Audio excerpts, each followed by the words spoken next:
رب اشرح لي صدري ويسر لي أمري. Day 2 of the Ramadan series on Tazkiyah al-Nafs. And of course, I want to start with the ayah. جنات عدن تجري من تحتها الأنهار خالدين فيها وذلك جزاء من تزكى. Gardens of lasting bliss, graced with flowing streams, and there they will stay. Such is the reward of those who purify themselves. Surah Taha, verse 76. So, today's topic is going to be focused on self-development and the role of society, what role society plays. And so, yeah, self-development, the goal of it in itself is to attempt to grow your own character and to perfect your own character. And Islam does that by reminding us that we need to worship and obey Allah, that we have responsibilities, obligations, we know what's right and wrong, it's written for us, we know what's lawful, what's unlawful. And so we know that those who adhere to that are promised reward, while those who disobey are served warnings. And so this is an important thing to remember, that you alone are responsible for yourself. Your mind, your soul, your actions, your emotions, they all guide you to either do good or bad. And it's up to you yourself to strive for the good. And so if something is defective within you, open quotes with between the defective, it could be spiritually, so your nafs, then you cannot expect your association with certain societies or groups to protect you or be your savior. On the contrary, a case can be made against you that despite being surrounded by a pious group, you disregarded these opportunities of good, of being blessed by a good company. But the beautiful thing is that if you work hard on yourself, if you develop your character as best as you can, you will be credited for withstanding that, for being able to just be a rose among the thorns, as the saying goes. So being able to withstand your being pure in such a hostile society. And so we have this verse, يا أيها الذين آمنوا عليكم أنفسكم لا يضركم من ضل إذا أهديتم إلى الله مرجعكم جميعا فينبئكم بما كنتم تعملون. O you who have believed, upon you is responsibility for yourselves. Those who have gone astray will not harm you when you have been guided. To Allah is your return altogether. Then He will inform you of what you used to do.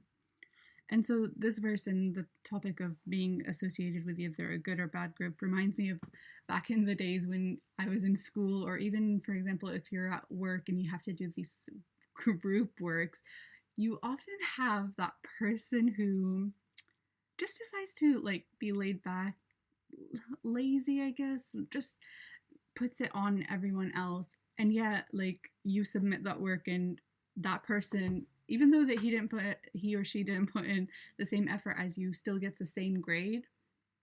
And so that can make you annoyed. But it's also that reminder that that can be applied to this life that we're in right now, that group work, school, academic, education work. But on the day of judgment, that person's not going to be able to rely on other people to protect them. No, we all have to rely on our own selves. We are responsible for how we are in this world. And so even though we need to work on our own individual character, the term self-development includes the term self, so we assume that it's just that we need to work on our own individual character. It doesn't mean we can live such an individualistic life. Rather, our growth often is contingent on the well-being of the society. And so it's desirable that the society that we live in, that we're brought up in, be sound and morally upright. It's actually interesting how even before we are born, we assimilate certain traits from the society which our parents embodied, where our parents raised us as well. And so in those years of us developing and discovering the world, we not only inherited the DNA and some genetic elements from our parents, but it's almost as if we sort of grew up with a view of the world from our parents' eyes. And so I'm not saying that that's a bad or good thing, but it's interesting how much society can play a role in our own character and our own upbringing. And so it can be said that society actually affects us from the cradle to the grave. So for example, we have these hidden rules, I guess, where women don't need to cover up, or men should work, or men shouldn't cry. And so these things have been affecting us throughout the years. And so it's hard on any individual to attain self-development, especially if their principles were built based on a society that's full of people who perpetrate evil, or who sin, or who commit evil crimes. And so we have many examples from the Quran and the Hadith of people who try to lead the prophets astray, or we even have examples of people are in our own life, our own relationships, the people that we surround ourselves with.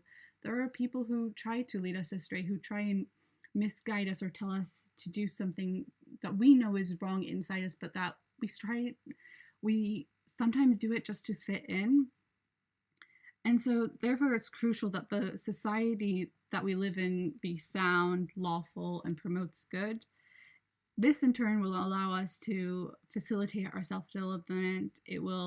But we need to remove any obstacle that impedes our success and growth. And it can be quite hard, but we can put our trust in Allah and also make our own moves to do that.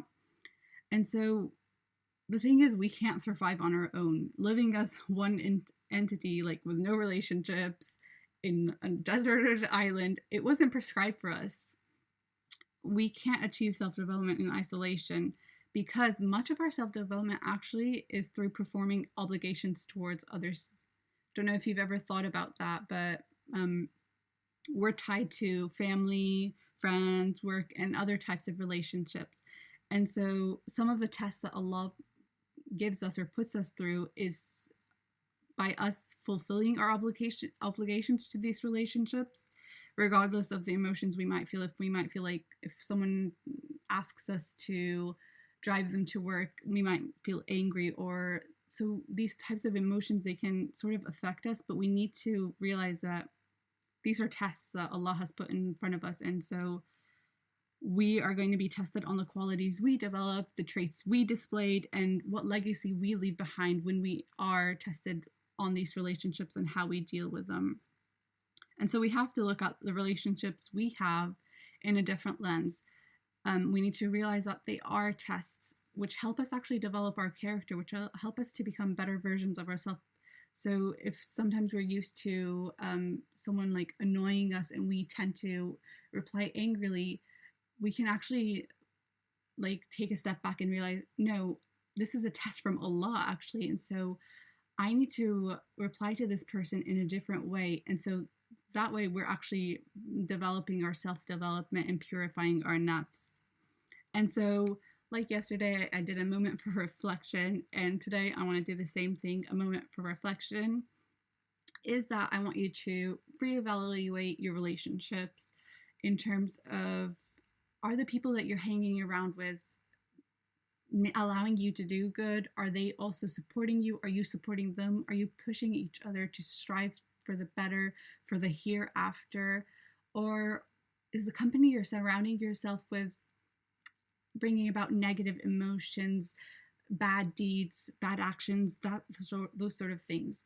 And so that's my moment of reflection for you, is to reevaluate relationships and also reevaluate how you deal with certain relationships, be that with a parent, a sibling, a family friend, a work colleague.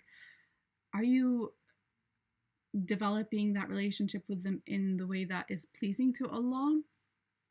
So that's the moment of reflection, inshallah. And now for a simple dua based on what was spoken about today. Bismillah.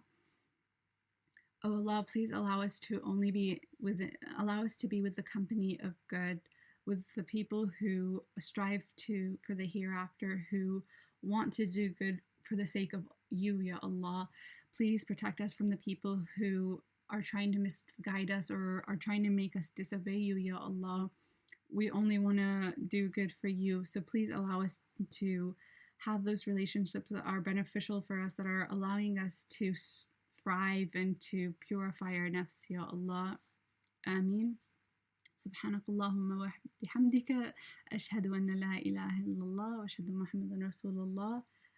Of course, before I end, anything bad or